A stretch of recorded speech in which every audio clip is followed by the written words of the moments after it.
In this module, we would be studying about the political environment of business. After studying this module, you shall be able to understand the concept of political environment, identify the critical elements of political environment, assess the impact of different political factors on business.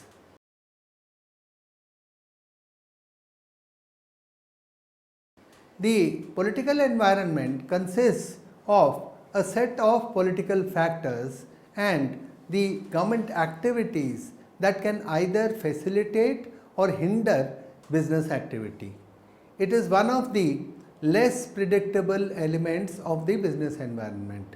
It includes the state, the government and its institutions, legislations and the public and private stakeholders who operate and interact with each other and influence the environment of the country, which all put together is known as the political environment. The political atmosphere should be good, it should be stable and it should benefit the firms so that they could operate in a better environment and they could be more profitable, more successful and could lead to greater economic growth in the country.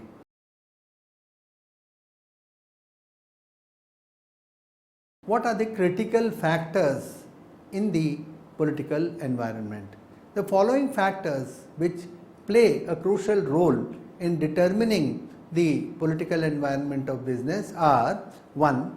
The government ideology, the bureaucracy, the pressure groups, the corruption, the strength of the opposition and political and legal institutions.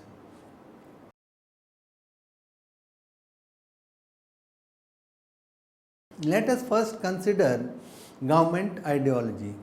Over a long time period, many political philosophers have expounded on the variety of political ideologies. In a democracy, in a country like India, the ideology of the ruling party influences the ownership, the management structure and the size of the business. The rightist ideology of the ruling party may formulate liberal policies for the business, whereas a leftist view of the ruling party would lead to socialism and such other populist policies. It would lead to also such measures like nationalization, there may be over centralization. So, the ideology or outlook of the ruling party may help or hurt the core of the business activities in a country. Earlier, the Indian government favored progressive income tax policies and opposed unregulated business and finance activities. But in recent years, they have followed a centrist economic, social and democratic agenda.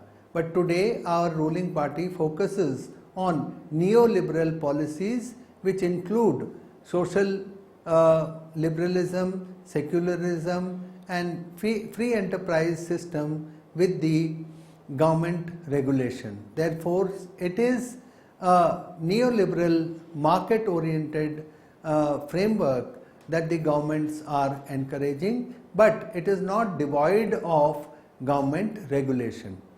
The main shift came under the regime of Mr. P.V. Narasimha Rao and the then Finance Minister Dr. Manmohan Singh. A significant economic reform was initiated and more stress was laid on efficiency rather than equity. These regimes affected the day-to-day operations of public enterprises directly and indirectly on the other private businesses as well. In 1991, the Congress with its alliance introduced what is called the new economic policy, in which they welcomed the idea of privatization, liberalization and subsequently also what we call globalization.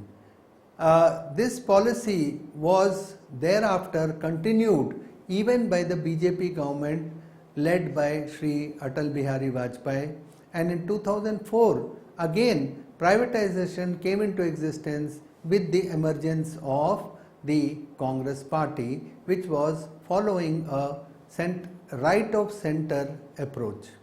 Although earlier it was left of center. Political parties and their ideologies in India. The Communist Party of India, Marxist CPIM, calls itself a revolutionary safeguard of the working class of India. Its political ideology is centered on socialism, communism, and the establishment of state-owned institutions. The party's activities are mainly guided by the principles of Marxism and Leninism. The declared objective of CPIM is the emancipation of the masses and finding a way to end the exploitation of man by man. The party is now more or less concentrated in a few states in the entire country. Despite falling under the communist family, the All India Forward Bloc is distinctly different from other left parties. Unlike CPI and CPM, the AIFB is a left-wing political party that does not follow Marxism and Leninism. The party is an advocate of the socialism that is identified by the thought of Subhash Chandra Bose. The Congress has been the ruling party in India for several decades, and the Congress remained the dominant party in Indian politics, and it has influenced the political environment and won several elections and has remained in power, including some coalition governments. The social liberal outlook of the Congress party is generally placed left of center, although in recent times there is a shift which makes it more right of center. It follows the Gandhian principles of upliftment of the poor sections of society. Unlike many contemporary parties, Congress supports liberal nationalism, which can be referred to more as tolerant nationalism, and particularly it looks towards equality, freedom and rights, and secularism most of all. The BJP and the right-wing politics. BJP has had a good run in the past 3 to 4 decades, and slowly it has entered into the mainstream politics, and gradually it has recognized, and it has been recognized as a national party. In recent years, it has had 2 stints as at the center by forming a government. The Bharatiya Jana Sangh was the erstwhile form of BJP, and it owes its allegiance to the Rashtriya Swayamsevak Sangh, the RSS, and certain negative thoughts have also been associated with the BJP in terms of the Ram Janmabhoomi movement and so on, which led to social unrest. Now, apart from that, the basic ideology which BJP is adhering to is known as integral humanism. It was formed by Deen Dayal Upadhyay in 1965. The party has a strong advocator in social conservatism and believes in pursuing foreign policy based on nationalist principles. Earlier, the party had played a role as a strong opposition and raised many issues like minority issues and what they called pseudo-secularism, and the question of Article 370 in the case of Kashmir. Recently, the BJP and its coalition partners have focused on neoliberal economic policy. There is certainly a shift towards economic focus, and many of the right-wing thinkers, and have come up with pro-business policies in the BJP's regime. Then there are some separatist policies like the All Parties Hurriyat Conference, which is actually having a main agenda of the right to self-determination in Jammu and Kashmir. Apart from this, there are regional formations. Had such parties like Bharati Samajwadi Party and Bahujan Samajwadi Party, and the SP, which is the Samajwadi Party, Biju Janata Dal, Janata Dal United, and RJD, and so on, Rashtriya Janata Dal, and so on. So all of these parties are mainly regional parties, but in their own sphere they do form something like a third force, and these regional parties have formed highlights different issues such as empowerment of scheduled castes and scheduled tribes, regional development, anti-corruption, and so on.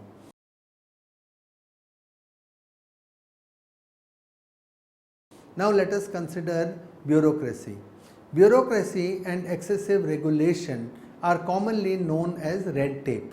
It has a strong influence on the business activities in any country.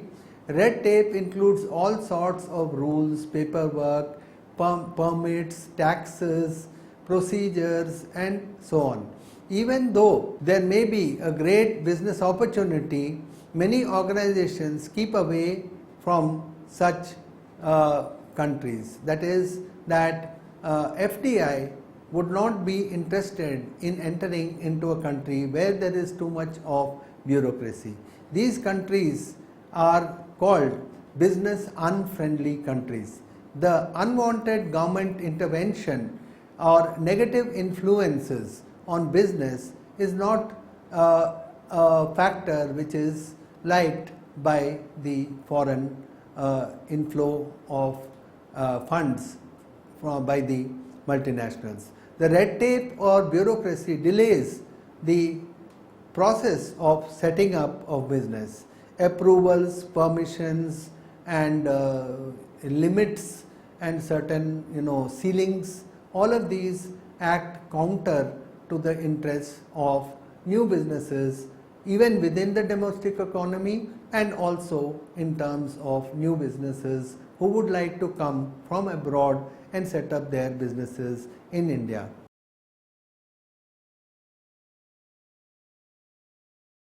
The pressure groups. There are many pressure groups, and pressure groups are different from organizations because pressure groups don't actually have a formal organization.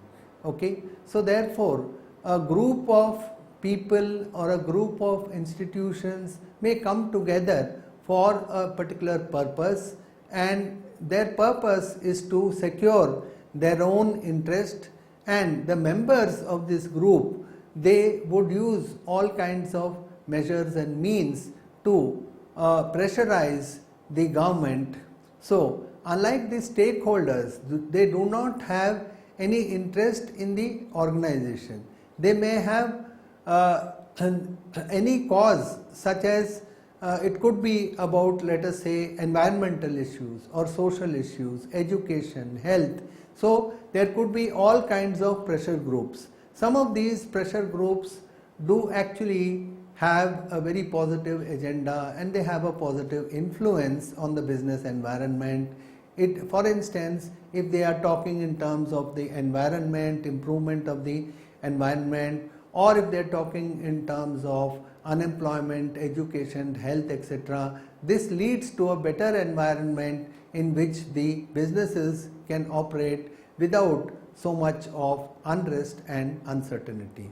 The types of actions undertaken by these pressure groups there are 4 types of actions or issues. One could be a single cause. The pressure group focuses on a single cause, such as environmental conservation, health issues, education and so on. They multi-cause.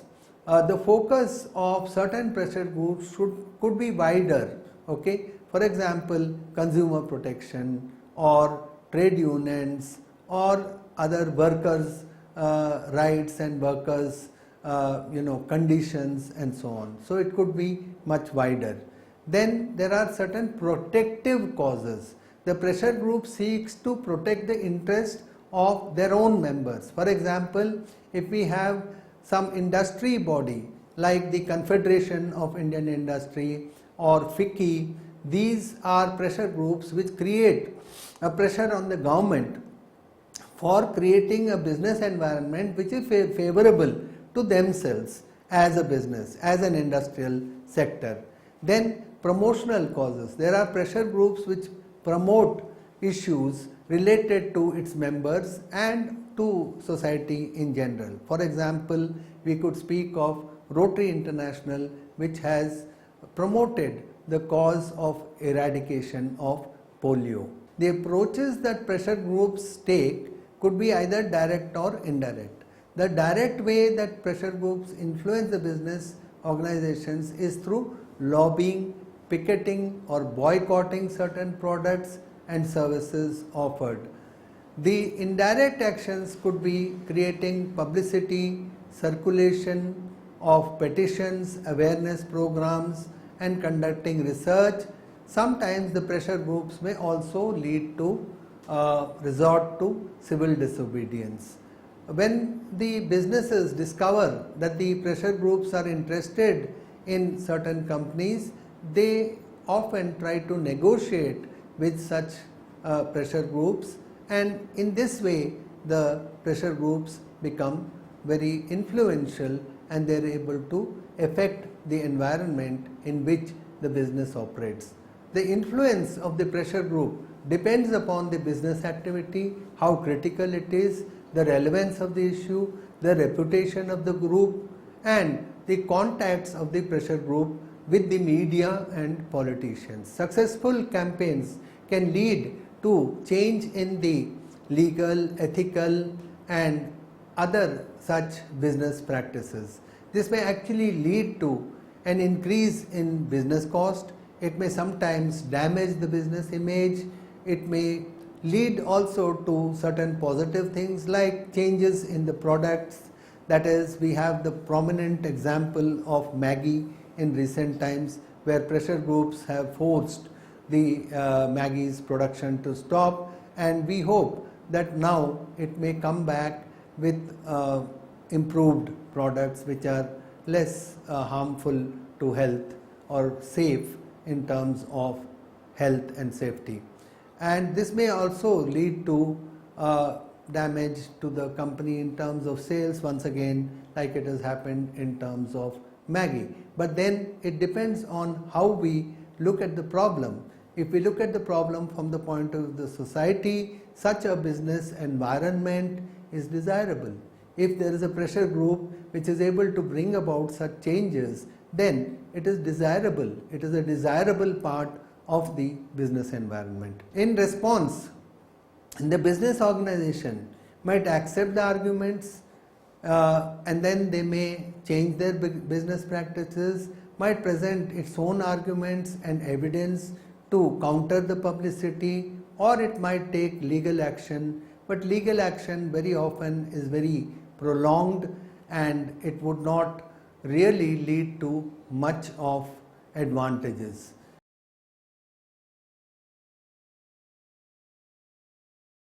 Corruption. Corruption may be explained as the misuse of entrusted power for personal gain. Corruption inevitably leads to a diminished and vitiated business environment. The public trust is compromised and this leads to a risk for the businesses. Corruption can take many forms, including graft, bribery, embezzlement, extortion and so on. Its existence reduces the credibility of business and would indirectly affect profits when professionals misuse their power and authority. Now, inefficiency could also lead to a peculiar situation as far as the business environment is concerned. If there is inefficiency, then the resources would not be properly utilized. The economic calculations of business are adversely affected, and corruption is also maybe one of the reasons for inefficiency. So therefore, inefficiency, corruption, and then we could also have another situation where there is a loss of resources. In addition to inefficiency, corruption can also lead to a number of other economic impacts on business. Employee ranks are often inflated to cover up the corruption of professional activities. The cost of increasing employee ranks, in addition to any embezzlement that is going on, is passed on to the consumer, and in the form of higher prices. Higher prices would lead to inflation, and when inflation takes place outside the company, in the form of government officials who take bribes, then indirectly the businesses are also affected, and sometimes their reputation is also affected. Consumers have to pay more in terms of the prices, and therefore this is harmful even to the consumers. There is weekend development. That means that if there is corruption, then in the developmental activities such as building of bridges, roads, etc., then what would happen is that this infrastructure would require, often it would require repairs, and this would lead to inefficiency, it would lead to delay. So another impact of corruption is a weakened development process. Competition is also sometimes becomes unfair when corrupt practices favor certain companies. And apart from this, corruption also leads to economic crimes because there is unearned income, and this unearned income has to be spent somewhere, so it is spent on all kinds of activities.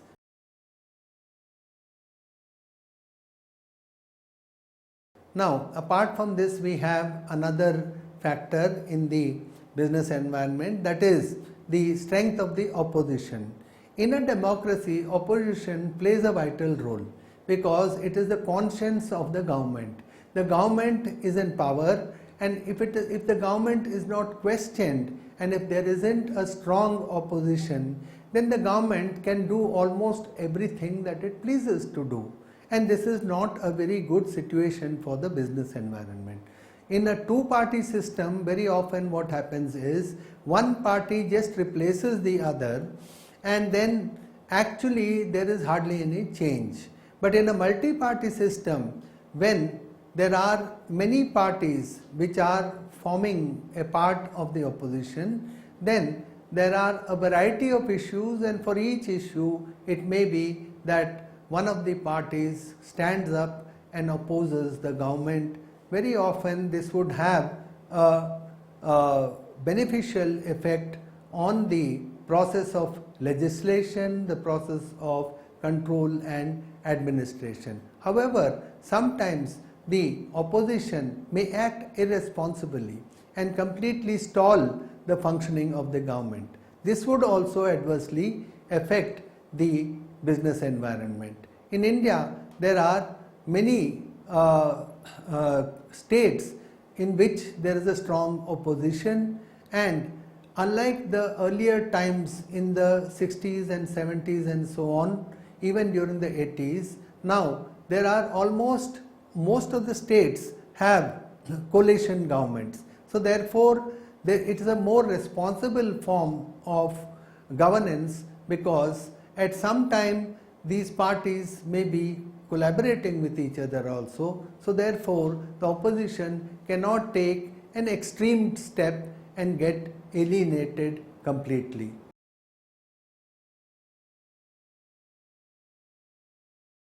Now, let us talk about the political and legal institutions. Businesses operate in an environment and there are large number of political and legal institutions. Various socio-economic legislations are adopted which govern the business operations, and this sum total of these legislations is something which describes or governs the legal environment. In today's scenario, there are so many laws that it is very difficult to sum up everything in terms of what is going on in the political and legal environment. Basically, today's business is more a kind of a legal contract rather than a social contract. Ideally, a business should be an outcome of a social contract. The laws are needed for various other stakeholders in society to protect consumers, to protect the interests of workers, for managers, for owners, shareholders, and the society at large. We could point out certain existing laws like or institutions like the Insurance Development and Regulation Act, IDRA, and then you have FEMA, which is a new version of FERA, which was Foreign Exchange Regulation Act. So now it is Foreign Exchange Management Act.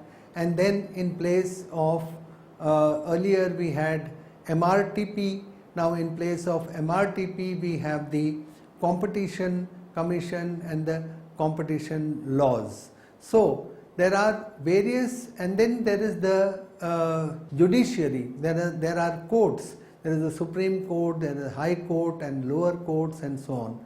Now apart from this, there are some government departments with which businesses have to deal with. There is Bureau of Public Enterprises, Director General of Supplies and Disposal, Director General of Trade and Development. So there are many, and then there is Ministry of Corporate Affairs, where businesses should go and have to go for getting registered for establishing their own businesses.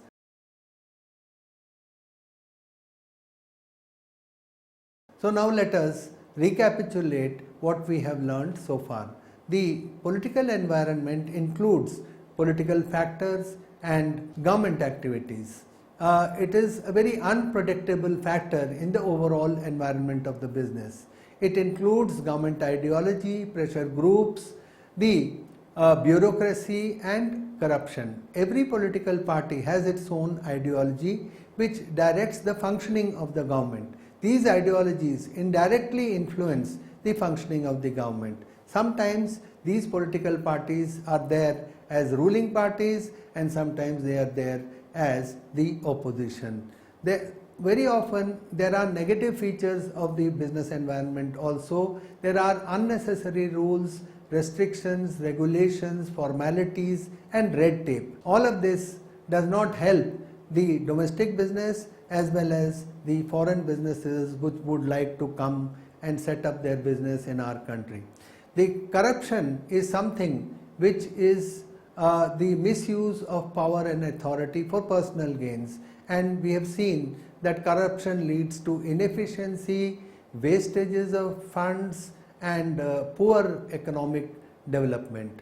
The political and legal institutions are a legal framework which are necessary in a guided democracy like India. We don't have a completely free market mechanism, therefore some legal and political institutions for control are necessary. There are various opposition parties, as we have said. Sometimes they are helpful, sometimes they hinder the environment in the economy.